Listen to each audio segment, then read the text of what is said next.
Aplicações de efeito Joule. Em primeiro lugar, vamos falar dos fusíveis.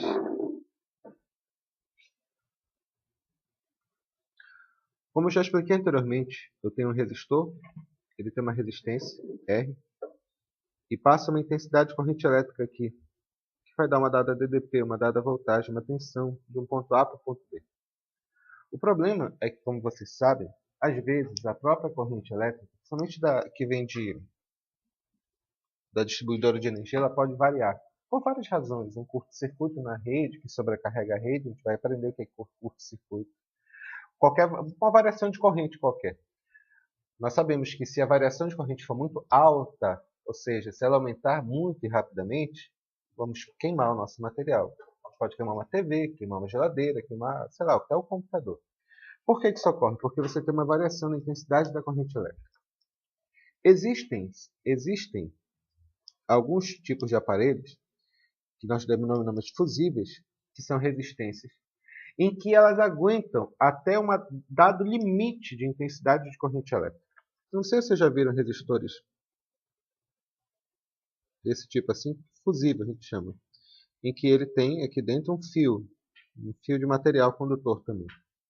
Quando a intensidade de corrente elétrica passa por ele, a intensidade de corrente elétrica aí, ele resiste até um dado limite. Por exemplo, digamos que esse resistor aqui seja de 2 amperes.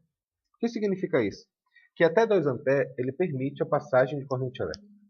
Acima de 2 amperes, quando você tem um valor acima de 2 amperes, por causa do efeito Joule, ele queima.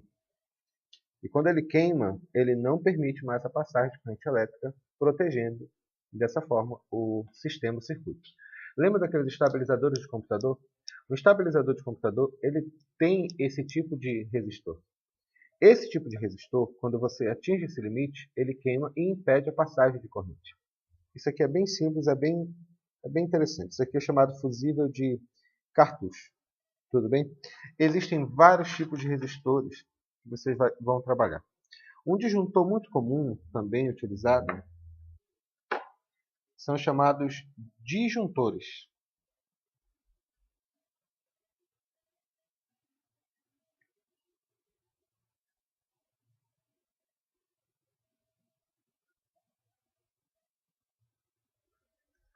Disjuntores, para quem não lembra aqui, esse daqui, olha, isso aqui tem no ar-condicionado, esse tipo de caixa aqui. Esses disjuntores, eles têm um fusível magnético, que é uma lâmina magnética, e quando ela atinge um dado valor de intensidade de corrente elétrica, ela desliga. Ela desliga e desarma o circuito, impedindo a passagem de corrente elétrica. Tá, Henrique, mas o que isso tem a ver com o nosso problema? É que a gente pode fazer aplicação de cálculos para isso daqui. Porque essa relação aqui de fusível depende de várias coisas. Quando você tem um condutor, um fio condutor, anotem por favor.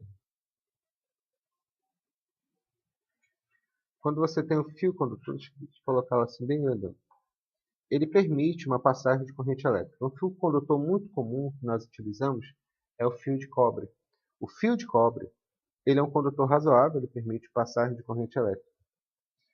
E dependendo da grossura do fio, nós dizemos da área da seção transversal, ele vai permitir mais ou menos passagem de corrente elétrica.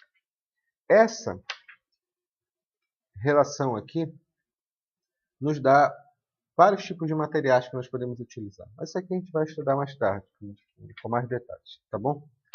Vamos lá.